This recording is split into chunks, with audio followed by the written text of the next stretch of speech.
விவசாய நண்பர்களுக்கு வணக்கம்.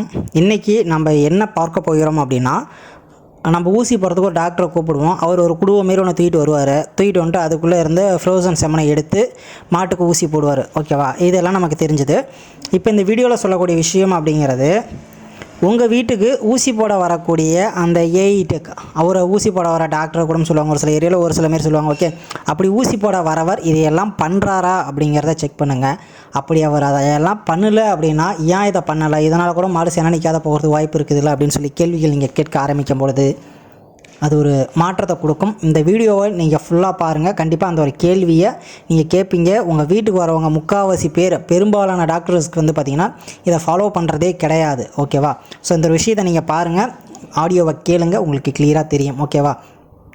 நாம் சினை ஊசி போட்டோமா, ஆனால் மாடு சினை பிடிக்கலை அப்படின்னாலும் பல விவசாயிகள் கவலைப்பட்டுருக்கோம். ஆனால் காளையோட தரம் நல்லா இருந்துமே சரியான முறையில் விந்த கையாளாததுனால தான் பார்த்திங்கன்னா இதுமாரி சினை நிற்காத போகிறதுக்கான அணுகுமுறைகள் அப்படிங்கிறது இருக்குது. ஓகே, இப்படி இவங்க தேவையில்லாத ஒழுங்கான முறையில் ஒரு சில விஷயங்கள் பண்ணாததுனால விந்தணுக்கள் பார்த்திங்கன்னா வெளியவே இறந்து போயிடுது. அப்படிலாம் இல்லாத எப்படி மெயின்டைன் பண்ணுறதுங்கிறத அந்த வீடியோவில் பார்க்க போகிறோம். ஓகே, முதல்ல தொழில்நுட்பத்தை நம்ம தெளிவாக புரிஞ்சுக்கணும். உறை விந்து குச்சிகள்னு சொல்லக்கூடிய இந்த ஃப்ரோசன் செமன் அப்படிங்கிறது நைட்ரஜனில் -196 டிகிரி செல்சியஸில் இருக்கணும். எவ்வளவு?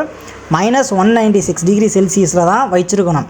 அதை விட்டுட்டு வெப்பநிலையில் வெளியே தூக்கி அப்படி காமிச்சிட்டு 10 நிமிஷம், அப்படி தூக்கி வச்சுட்டு 10 நிமிஷம் அப்படி இருந்தால் இது செமன் உள்ளே இருக்கக்கூடிய செமன் ஸ்ட்ராவில் ஃப்ரோசன் செமனில் இருக்கக்கூடிய அந்த செமன்லாம் பார்த்திங்கன்னா இறந்து போயிடும். அதை போட்டும் ஒன்று தான், போடாத இருக்கிறதும் ஒன்று தான். உடனே ஒரு கேள்வி வரும், அது என்னடா -190 டிகிரி செல்சியஸ் அப்படின்னா, விந்தணுக்கள் பார்த்திங்கன்னா உயிருள்ள ஒரு சர்க்கிள். ஓகேவா? சாதாரணமான வெப்பநிலையில் பார்த்திங்கன்னா நகர்ந்துக்கிட்டே மூமெண்ட்டில் இருந்துக்கிட்டே தான் இருக்கும். அதனால் அதோட சக்தியை எப்படி சொல்கிறது, இறந்து போக விடாமல் கண்ட்ரோல் பண்ணி வைக்கிறதுக்காக தான் அந்த 196 டிகிரி செல்சியஸ் அப்படிங்கிறது. இப்படி வைக்கும்போது இந்த செல்கள் பார்த்திங்கன்னா உறைந்த நிலையில் இருக்கும். அதை பார்த்திங்கன்னா சஸ்பெண்டபிள் அனிமேஷன் அப்படின்னு சொல்லுவாங்க. ஓகே, ஸோ அந்த உறைந்த நிலையில் இருக்கும்போது அது பார்த்திங்கன்னா சாகாது, ஆனால் நகரவும் செய்யாது. நம்ம சினை ஊசி போடும் வரை அதால் பார்த்திங்கன்னா எந்த ஒரு மூமெண்ட்டும் இருக்காது. பக்காவாக தூங்க வச்சிட்டு இருக்கக்கூடிய ஒரு வேலையை பார்க்கணும். இன்றைக்கி ஹாலிவுட் படத்தில் நிறையா படத்தில் பார்ப்போம். அவங்களுக்கு வயசும் ஆகாது, எதுவும் ஆகாது, ஒரு பாக்ஸுக்குள்ளே போட்டு மூடி வச்சுட்டாங்கன்னா பல ஆயிரம் வருடங்களுக்கு பிறகு அதை ஓப்பன் பண்ணி மறுபடியும் அவங்க ஒர்க் பண்ணுற மாதிரி ரெடி பண்ணியிருப்பாங்க. அதே மாதிரி தான் இந்த செமன்கிறது -190 டிகிரி செல்சியஸில் போட்டு வைக்கும்போது அதோட எந்த மூமெண்ட்டும் இருக்காது, தூங்குற மாரி தூங்கிக்கிட்டே இருக்கும். மறுபடியும் எப்போ நம்ம அந்த ஒரு டெம்பரேச்சரை கொண்டு வந்து எழுப்புறோமோ அது வரைக்கும் அது தூங்கிக்கிட்டு தான் இருக்கும். ஓகேவா? அடுத்ததாக குடுவை அவங்க ஒரு கண்டெய்னர் மாரி எடுத்துகிட்டு வருவாங்க இல்லையா, அந்த குடுவையோட கழுத்து பகுதி வரைக்கும் தான் வெப்பம் பார்த்திங்கன்னா உள்ள நுழையும். அதுக்கு மேலே அப்படிங்கிறது உள்ள நுழையாது. ஸோ அதனால் என்ன பண்ணுவாங்கன்னா மேக்ஸிமம் கழுத்துக்குள்ளே வச்சு எல்லாம் எடுக்க பார்ப்பாங்க, அந்த 4 ஸ்டிக்ஸ் வச்சு எடுக்க பார்ப்பாங்க. ஓகே, ஒரு சிலர் என்ன பண்ணுவாங்கன்னா மொத்தமாகவே வெளியே எடுத்து அதுக்கப்புறம் கையில் எடுத்து உள்ளே போடுவாங்க. அது மாதிரி போடக்கூடாது.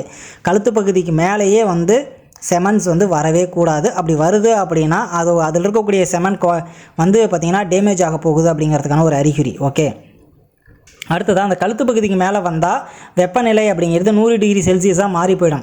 -190 டிகிரி செல்சியஸ் எங்கே இருக்குது, -100 டிகிரி செல்சியஸ் எங்கே இருக்குது.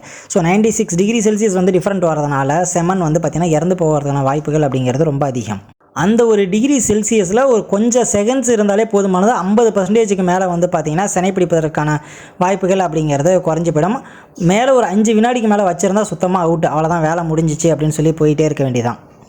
முக்கியமாக அந்த கண்டெய்னருக்குள்ளே கேள்பிட் அப்படின்னு ஒன்று சொல்லுவாங்க. அதாவது அந்த கண்டெய்னர் இருக்கும், கண்டெய்னருக்குள்ளே உங்களுக்கு ஒரு குச்சி மாரி பிடிச்சி மேலே தூக்குறாங்கல்ல, அதுக்குள்ளே ஒரு கப்பு இருக்கும். அந்த கப்புக்குள்ளே தான் பார்த்திங்கன்னா ஃப்ரோசன் செமன் எல்லாமே போட்டு வச்சுருப்பாங்க.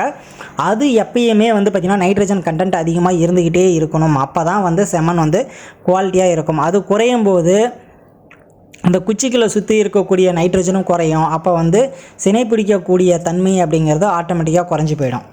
அந்த செமன் ஸ்ட்ரா இருக்குது இல்லையா, அந்த ஸ்ட்ரா ஊசி போடுற அந்த குச்சை நான் வெளியே எடுக்கும்போது என்ன சொல்லுவேன்னா, இந்த ஃபோர்சிப்ஸ்ன்னு சொல்லக்கூடிய ஒரு இடுக்கி மாரி ஒன்று வச்சுருப்பாங்க. அதை பயன்படுத்தி தான் நான் வெளியே எடுக்கணும் அப்படிங்கிறத சொல்லுவேன். ஏன்னா நிறைய பேர் என்ன பண்ணுவாங்கன்னா கையிலேயே எடுத்து பார்த்திங்கன்னா தாயிங் பண்ணி உள்ளே போட்டுட்டு போயிட்டே இருப்பாங்க. அது மாதிரி பண்ணக்கூடாது. என்ன பிரச்சனை அப்படின்னு பார்த்தீங்கன்னா, மனிதனோட நார்மலான உடல் வெப்பம் அப்படிங்கிறது 37 டிகிரி செல்சியஸ். ஆனால் இந்த செமன் ஸ்ட்ரா இருக்க வேண்டியது, ஃப்ரோசன் செமன் ஸ்ட்ரா இருக்க வேண்டியது -196 டிகிரி செல்சியஸில் இருக்கணும். ஓகே, நம்ம விரலில் அதை பிடிச்சி தூக்கும்போது அந்த இடத்துல பார்த்திங்கன்னா டெம்பரேச்சர் ஷாக், அதாவது வெப்ப அதிர்ச்சின்னு சொல்லக்கூடிய அந்த டெம்பரேச்சர் ஷாக் அப்படிங்கிறது ஏற்படும். இதனால் என்ன ஆகும் அப்படின்னு பார்த்தீங்கன்னா விந்தணுக்களில் தலைப்பகுதியோ இல்லை வால் பகுதியோ ஏதாவது உடஞ்சிரும். இதனால் கருவுறுதல் அப்படிங்கிறது நடக்காத போயிடும், மாடு சினையாகாமல் போயிடும். முதல்ல நம்ம வந்து நைட்ரஜன் வந்து பார்த்திங்கன்னா சரியான அளவில் வச்சுருக்கணும். அதேமாரியே கரெக்டாக 4 ஸ்ட்ரிப்ஸாக அதை பயன்படுத்தி எடுத்து தான் நம்ம தாயிங் பண்ணணும். நம்ம கையில் எடுத்து தாயிங் பண்ணால் ஆரம்ப நிலையிலேயே வந்து பார்த்திங்கன்னா சினை நிற்காத போகிறதுக்கான வாய்ப்புகள் இருக்குது. அடுத்ததான் நம்ம பார்க்க போகிறது ரொம்ப முக்கியமான விஷயம் தாயிங் அப்படின்னு சொல்லுவாங்க. அந்த தாயிங்கிறது கரெக்டாக 30 செகண்ட் தான் இருக்கணும். ஓகே, ஒரு மீடியமான தண்ணி சூடு இருக்கக்கூடிய, அதாவது சராசரியாக 30லிருந்து 35 டிகிரி செல்சியஸ் இருக்கக்கூடிய தண்ணியில் சரியாக இந்த செமன் ஸ்ட்ரா இருக்கும் இல்லையா, அதை எடுத்து 30 செகண்ட்லேருந்து 40 செகண்ட் வரைக்கும் தான் போடணும். அப்படி போட்டோம் அப்படின்னா அதாவது பார்த்திங்கன்னா சைலண்ட்டாக தூங்கிட்டு இருக்கக்கூடிய அந்த விந்தணுக்கள் வந்து பார்த்திங்கன்னா முழிக்க ஆரம்பிச்சிடும். அப்படி முழிச்சு தான் நம்ம வந்து மாட்டுக்குள்ளே ஊசியாக போடணும்.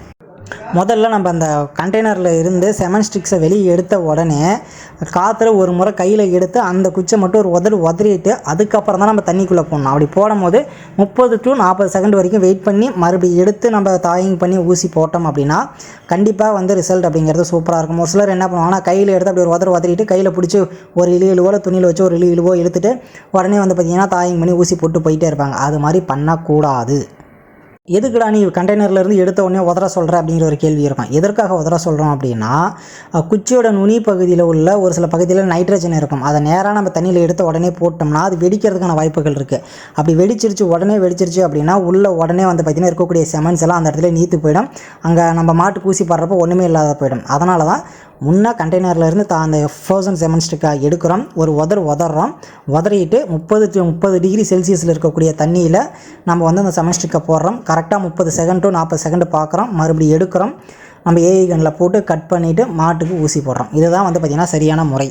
இப்படி ஊசி போட்டால் மட்டும்தான் மாடு சினை நிற்கும். இதில் நிறையா பேர் பண்ணுற தவறுகள் என்னென்னா கண்டெய்னர் ஒழுங்காக மெயின்டைன் பண்ணாத விட்ருவாங்க. அதாவது -190 டிகிரி செல்சியஸில் வந்து பார்த்திங்கன்னா நைட்ரஜன் கேஸை ஃபில் பண்ணி வச்சுருக்க மாட்டாங்க கண்டெய்னரில்.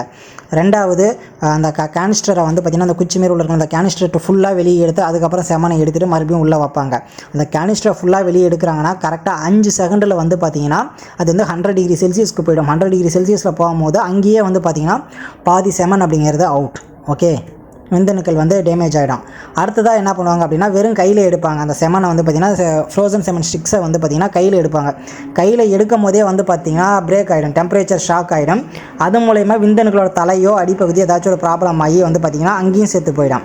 இப்படி நம்ம ஊசி போட நம்ம வீட்டுக்கு வந்ததுக்கு அப்புறமே நம்ம கண்ணு முன்னாடி இவ்வளோ தவறுகள் நடக்குதுங்கிறப்ப அதை நாம் வந்து அவங்க கேர்லெஸ்ஸாக இருந்தாலும் நாம் தெளிவாக பார்த்து சொல்லலாம்.